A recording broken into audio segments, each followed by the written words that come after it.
What if I told you there was a clairvoyant psychic used by General George Washington to help win the Revolutionary War that was left out of our history books?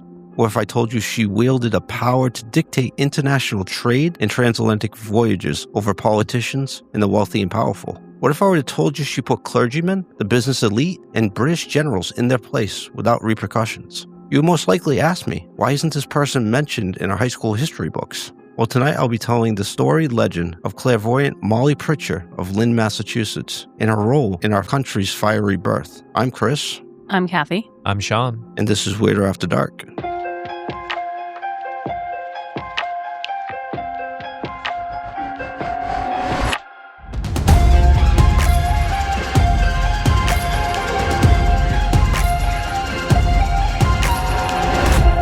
It's kind of fascinating to me how much of our history books are wrong or even covered up. I mean, even to this day, state-sponsored museums and school curriculum change what they are teaching and showing. And we're not allowed to talk about slavery anymore, America's support for Hitler early on, the strong socialist parties that we had in the past. All of it is kind of quietly being erased. It's sad when that happens because people that are in power, they're erasing parts of history to tell a narrative that may not be true. And if you erase and forget all of the bad things and good things, if you erase the history, you're doomed to repeat it. Yeah. Yeah, you see book bans here or there. Mm-hmm. You see, websites that were published by the government talking about climate change and stuff being pulled down. It's definitely it's a little scary. It's terrifying. Little heavy right off the bat. Yeah, sorry, but but it's real. It's real. It's real. Apparently, we've been doing that since we were in the colonies. In fact, I've got a story tonight that will talk a little bit about that narrative and how the narrative shifted at the very birth of our country. All right. Oh, cool. You got my attention. Yeah. So if you're a history nerd like me, you've heard of Molly Pritchard, who in 1778 was bringing waters to the soldiers at the Battle of Mammoth when her husband, who was manning one of the cannons, collapsed due to heat exhaustion. Well, the story goes that Molly then took her husband's place and started loading and firing the cannon well into the night, helping defeat the British at this key battle. After the battle was won, General George Washington himself personally honored Molly in front of the troops and newspaper reporters, calling her Sergeant Molly. It's a great story, right? Yeah, fantastic story. Yeah, love it. Well, most historians agree that this never actually happened. Instead, it was a publicity campaign to get support and funding for the war. So just propaganda? Propaganda, a false media campaign recorded as fact to tell the story of our resolve and bolster local and international support for the war. Honestly, elevating women into a powerful position for that period of time. Not a terrible thing. Yeah, we gotta love that. Love that. I mean, I think that's like probably the biggest red flag right there, right? Like, wait a minute. Hold on. Sad but true.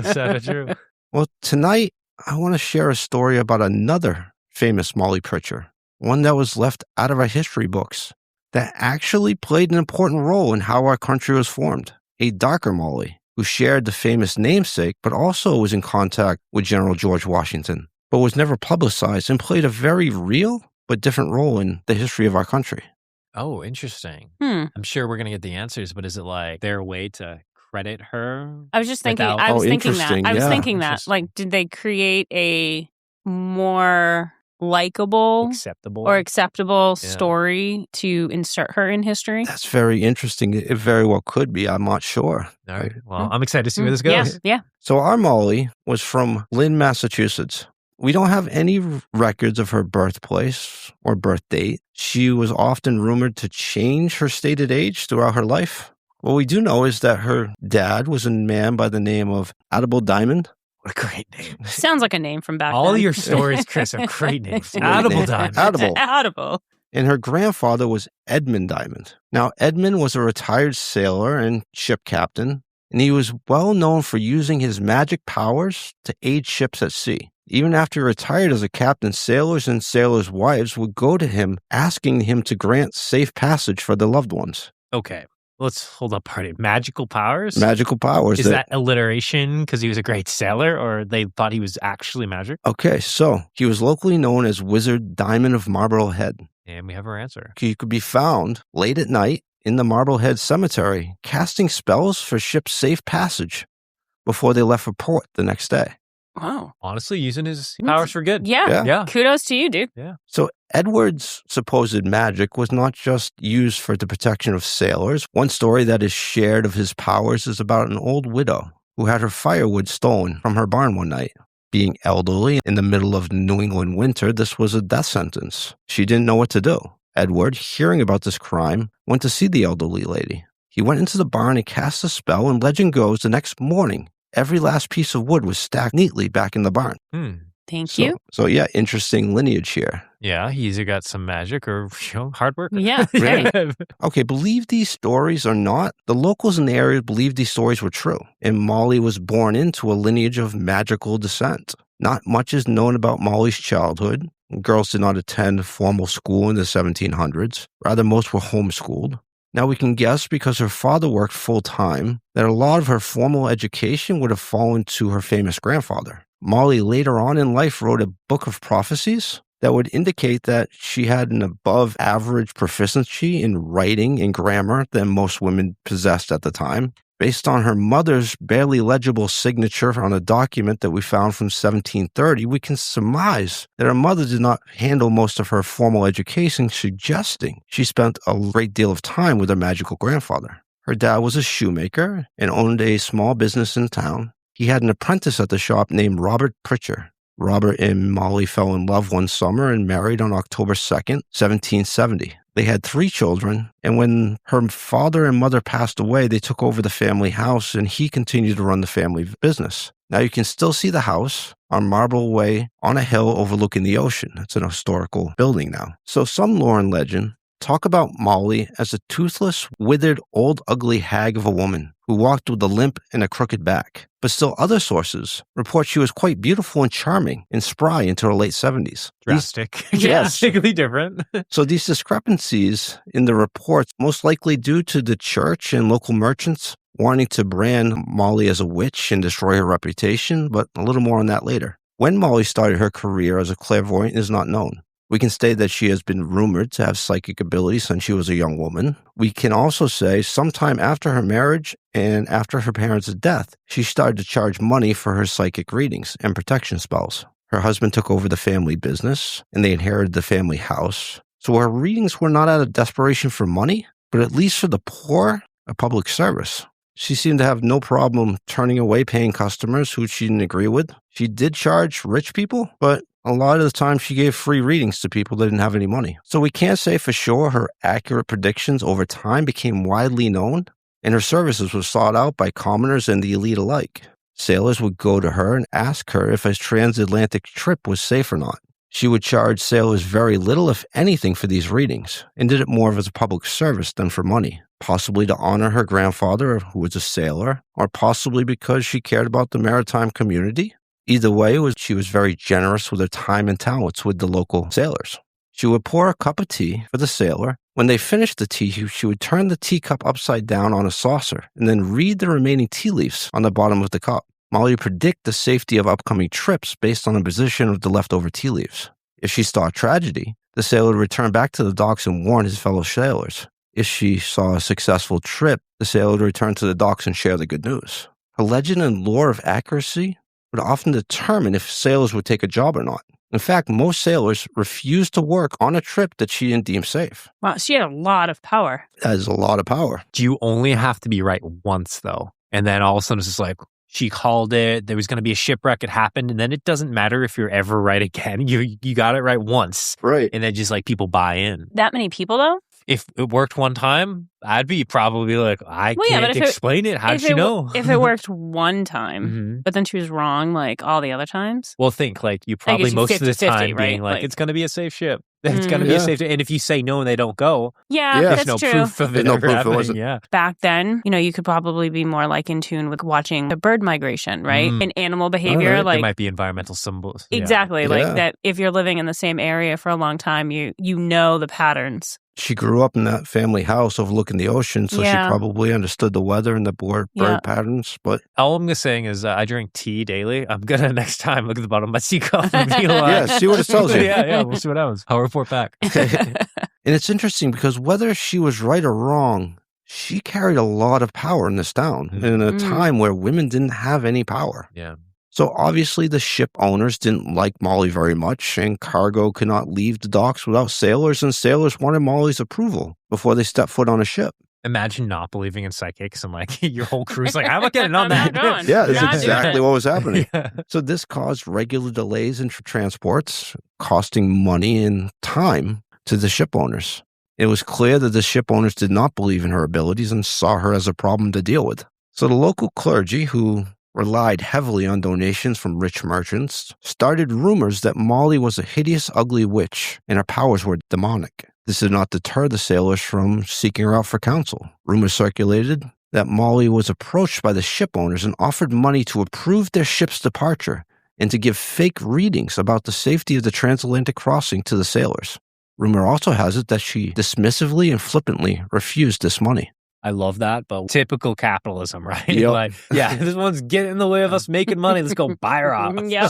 So what's the next thing you do when you can't buy her off? Kill her. Yeah, you have to kill her. Get Oh. rid of her. Discredit her. Yeah, get rid of her. So a few weeks later, she was accused of stealing tea and coffee from a local store. That store just so happened to belong to one of the ship owners. Shocker. A trial was held, and be it loyalty or integrity or fear of the witch, no one was willing to testify against her, and the charges had to be dropped. The ship owners were once again at the mercy of her readings, and now they had pissed her off. But it seems like her loyalty was to the sailors and not to revenge, because she continued to give readings for safe passages even to the ships that were owned by merchants that accused her of theft. Aw, you're a good woman, Molly. Yeah, I think she really believed that she had these psychic powers. So I would have been like, oh, rampage. There's always storms. Fuck you guys. It's storming every day. Your ships ain't ever leaving the dock. Yeah, if I thought I had powers and I thought that someone like did something against me, they'd be cursed. Oh. That's why there's no magic for you. No That magic you for know of.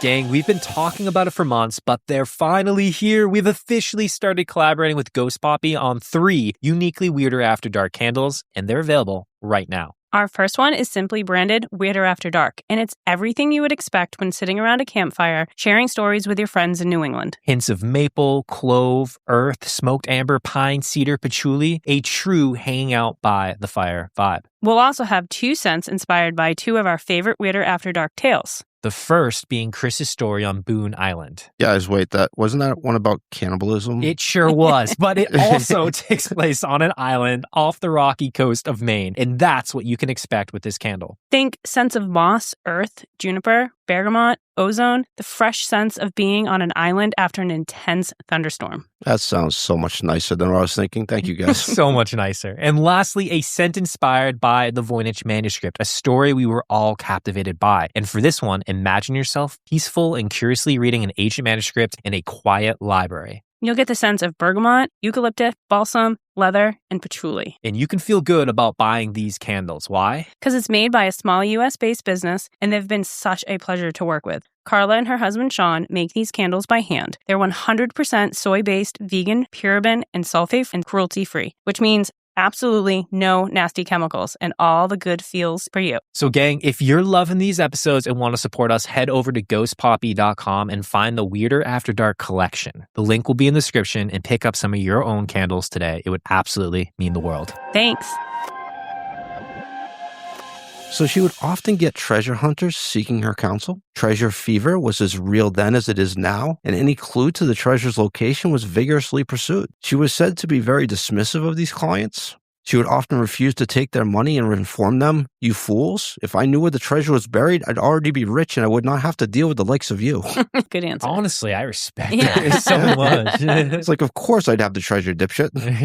So Molly had some more elite and secretive visitors over the years. She could not advertise in the elite circles, and being seen consulting a clairvoyant was kind of frowned upon by the high society. However, her fame and accuracy in prediction traveled far and wide, and high society could not stay away. So her neighbor across the street was a doctor and a biologist, and he had 2 giant whale ribs creating the front archway in the front entrance of his house. Given directions to find Molly the clairvoyant was part of the intrigue. These directions were sometimes cryptic, and it included: climb the hill until you can see the ocean fully. When you see the whale's rib, turn left and you have arrived. These directions somehow added to the mystery and the allure of the visits. I mean, I can see why. Yeah, it's kind of cool, right? Yeah. Kathy was all about it. You said whale ribs. She's like, yeah. She's like, hell yeah. Hell yeah.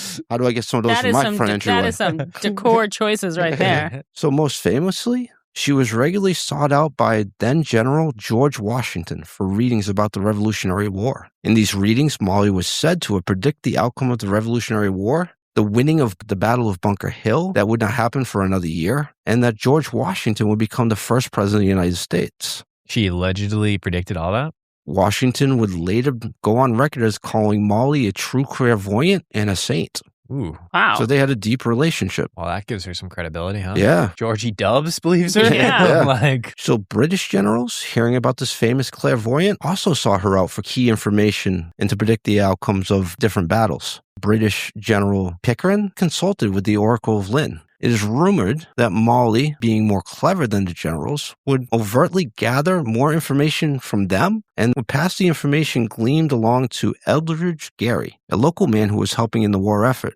Now, Eldridge, partially due to his work during the Revolutionary War, would later become vice president of the United States. Eldridge would take Molly's insights from her sessions with the British generals, then relay the information to the generals fighting for the colony's independence. In essence, she was a spy for the colonial armies, working quietly behind the scenes. She was also said to give positive but false predictions to the British to lure them into a false sense of confidence and maybe misplacing some of their efforts, further aiding our ability to win the war. I love that. I love that she's willing to lie when it helps. Yeah. Helps us. Like she's a patriot, right? Heck yeah. Not only would she give information to the colonial armies, she would also give accurate predictions about the outcome of battles, how many men would be lost on both sides, artillery lost or captured by both sides, as well as critical turning points and strategies to win the battles. She is accredited, at least by some, as a pivotal factor in the American Revolutionary War and its eventual outcome of victory. This is so cool because, like, if she was actually accurately doing this, like, how could you not believe this stuff, right? And not only that, there's like a long spiritual history,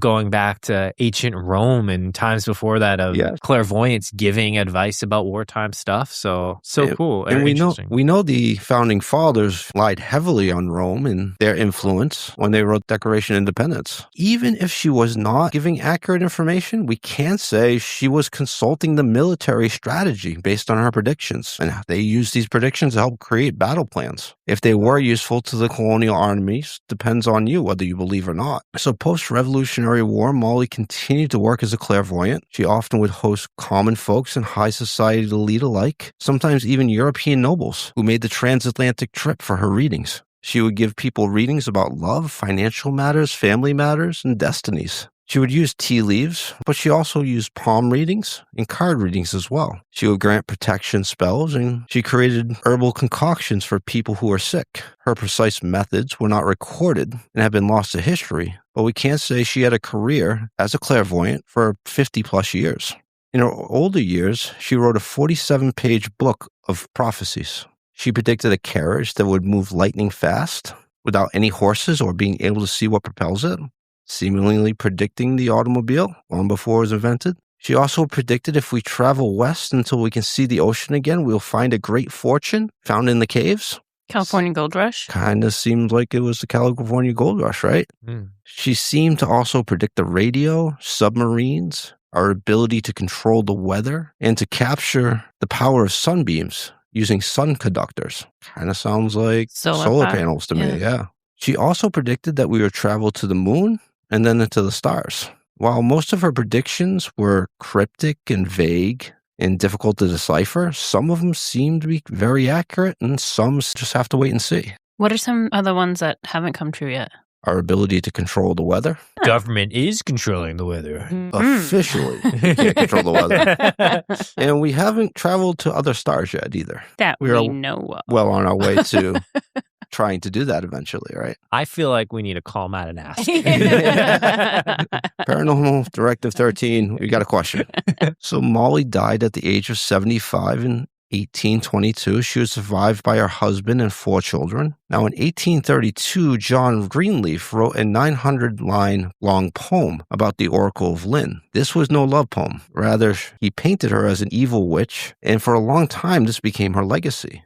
Now today, the Lynn Museum and Historical Society, as well as the Marblehead Museum, offer exhibits and lectures sharing a more accurate history of Molly and are trying to restore her dignity as a hero in the history of us. So Molly Pitcher, a heroine of the American Revolutionary War, just not the one we know from our common history books. It's not surprising to me to find out that our history books falsely reported and promoted General Molly as a war hero in order to inspire support and donations for the war effort. It's also not surprising to me that our history books and teachers didn't care much about continuing that lie for generations. And I guess it's not surprising to me that our history books left out the fact that a clairvoyant was used to plan the military actions and form and creation of our country. We were a very new and fragile country, and we wanted to be taken seriously on the international stage, and I can see why they did not want to record the use of magic in winning our independence. It is not surprising that royalty and military and high society would use a clairvoyant to determine matters of war and money and business and love. What remains surprising is that this is the first time I have ever heard of Lynn's Molly Pritchard, a clairvoyant, a consultant to the colony's armies, an actual real American hero, a spy for the Revolutionary War, a woman of integrity, charity, cunning, who was able to make incredibly important moves in a world dominated by men. Believe in her abilities or don't, but you can't argue this is a name we should know from our common history. Molly Pritchard of Lynn, Massachusetts, clairvoyant, is our true legacy, and I'm proud to share her story with you guys here tonight. That was so cool. I do wonder, why are they so ashamed to share that legacy of leveraging a clairvoyant to make decisions? Like, does it make you look less of a leader or a general or a credible nation? And I just ask it because, like, I think there's such a deep history of doing that. Yeah. It goes back to Roman times with the oracles. Before you go to war, you consult the oracles. I was going to say, I think it probably has to do with the dominating religion at the time. Yeah, that's fair. That's totally fair. And so, like, that would be evil and witchcraft and the devil. And we were a very young country that was trying to establish itself on the international stage and saying we used magic and prophecy to create our country. Makes us seem a little like, good look. Yeah, probably makes us seem a little like wishy. 1700s. So is it like spiritualism's coming down the pipeline? Yes. Like, so it's like, I don't know. It's interesting. What's surprising to me is that our history books still don't mention this. Like, why is this the first time we are hearing the story? At least the first time for me. The name thing is so interesting, though, and to your original point. Like, we have the Molly Pritchard that exists in the stories that isn't real, and then we have the real Molly Pritchard. And it does really make me wonder, like, was that head nod wink, thank you, we're going to get you in here, but in a way that's going to make us look better on the national stage. Yeah, kind of like the Disney version of your story. Yeah, in essence, whether she had these abilities or not, she was a spy. Yes. And so, like, why didn't they just say she was a spy? And then I was like, well, it was the 1700s. So to say that soon-to-be government was relying heavily on a woman to get information, that doesn't seem like something that they would want to promote could promote. Yeah, not just that, but for the next 40 or so years, there was a serious threat of the British coming in and taking back over. Yeah. Like, this was a brand new democracy, and it was not stable at that point. Even in the 1900s, our government was leaning into psychics and trying to find out, is that power real? Can they do stuff? And they thought it was. So. Real enough that the CIA dumped a lot of money and time into studies, right? Yeah, for sure. Oh, such a cool story, Chris. Yeah. I get why it wasn't publicized at the time. It's disturbing to me that it's still not publicized, and I applaud the library and the Historical Society for actually trying to tell her real story. It makes you truly wonder, like, how many stories like this are lost to history that we'll never truly know what actually happened. Because at the end of the day, right, the victors always get to write the narrative, and you get to choose what happened and what didn't happen. Yeah. And gosh, that was hundreds of years ago at this point in time. Yeah. So. And it bothers me we're still using that same playbook today, and everybody seems okay with it. Yeah. Well, not people at this table, but other people are okay with it. Not our listeners. Yes, no, not the gang. The gang. we got to be careful. Maybe we should rethink the gang. Did we just start a revolution, Sean? I think we might have. I'm here for it. Well, Chris, thank you so much for this awesome story of Molly Pritchard. It's so cool to be able to see it in two different contexts and two different lights, and know the fabricated one and the real one. So thanks, man. No, thank you guys. I enjoyed researching and telling me a story. Well, gang, we hope you enjoyed it as well. And if you did, make sure you go ahead and check out our Instagram. That is at Weirder After Dark, where Chris will be going ahead and posting some images of his research that will go ahead and back up and support this story. And it's not just that. We are out there building community. So it's not just Instagram. It is Reddit and Facebook as well. You can go ahead and visit us at Weirder After Dark, and you can come communicate with us or other listeners who are enjoying these episodes just like you. And don't forget, we are always looking for your weird New England tales that we will share on an upcoming episode. So I don't know, are you a clairvoyant? Do you read green teas before you travel internationally? Do you go see a psychic to make sure your travel's safe? If you do, go ahead and send us those stories or your other weird, ghostly, alien, whatever's strange going on in New England stories, and you can send those to thegang@weirderafterdark.com. And if you are liking this shit, if you are absolutely in love with this shit, the best thing that you can do for us, and call me psychic, I'm feeling you're about to go do it right now, is stop by Spotify, Apple, wherever you're listening, and drop a 5-star review and leave a comment. It would absolutely mean the world. And as always, don't forget, it always gets a little weirder after dark. Bye. Thank you, guys.